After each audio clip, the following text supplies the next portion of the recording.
Resolving forces on inclined planes. We resolve forces parallel to the incline and perpendicular to the incline, and if we have a smooth incline there are no frictional forces. A block of mass 10 kilograms will accelerate down a smooth incline. The weight of the block is 10 g, and the weight force is always vertically down. The normal reaction is perpendicular to the incline. We have to resolve the 10 g force into components parallel to the incline and perpendicular to the incline. So this line here is parallel to the incline, so I need to place that here at the end of this arrow, and this one is perpendicular to the incline, and I place it here so it starts there, and you can see that we have now produced a right-angled triangle. And resolving forces is all about creating the correct right-angled triangle and then working out the component of this force in this direction and the component of this force in this direction. So this is the correct right-angled triangle. The hypotenuse of the triangle represents the original force. The longest side of the triangle always represents the largest force. So this is correct, but this is incorrect. In this triangle, the longest side, the hypotenuse, is here. It does not represent the original force, the 10g force. This is incorrect. We need to know the angle at this point. So in this right angle triangle, we know this is 90 degrees. We can work out the angle here. And then there's a 90 degree angle here. So 75 degrees. If we take that away from 90, we can work out the angle at this point, this angle here, which will be 15 degrees. It's unnecessary to do all these little calculations.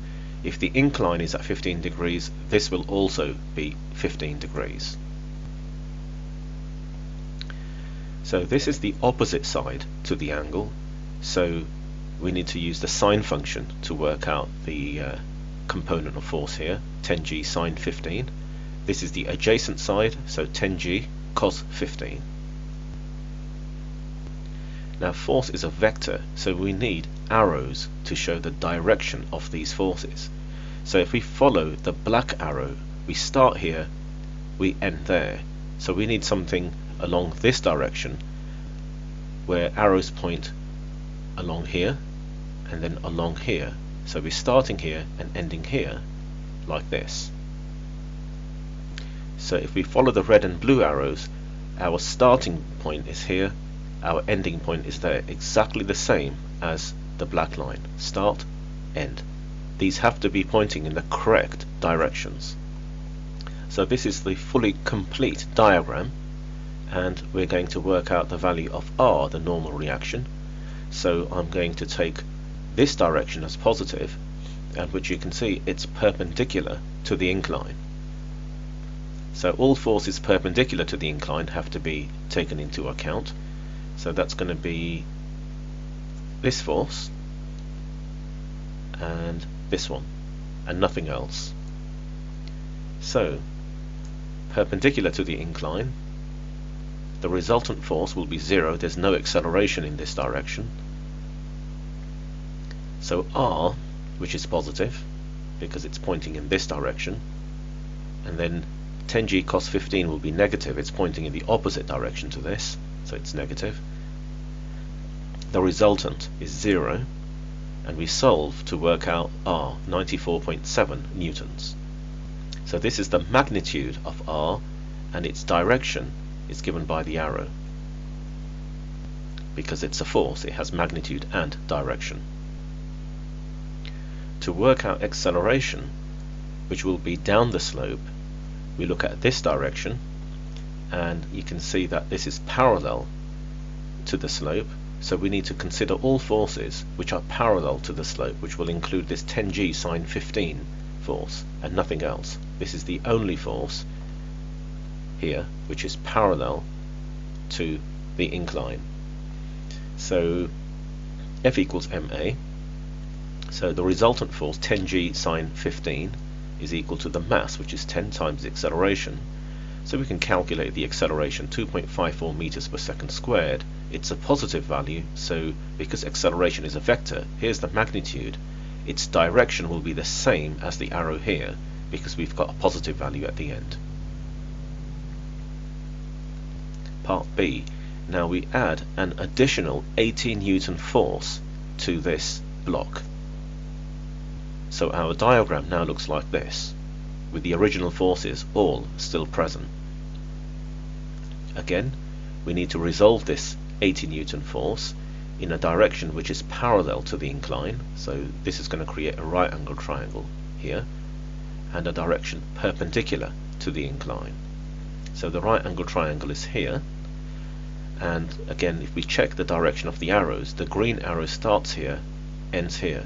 So the red and blue arrows must do the same. So we start here, go along the red arrow, along the blue, so we end at this point. Now this would be wrong.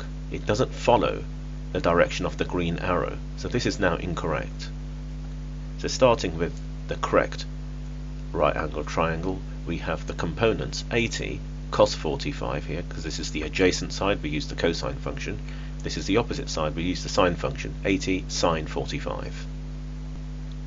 So forces which are parallel to the incline are now this force and this one, and forces which are perpendicular to the incline will include the r there, this 10g cos 15 force, and this 80 sine 45 degree force.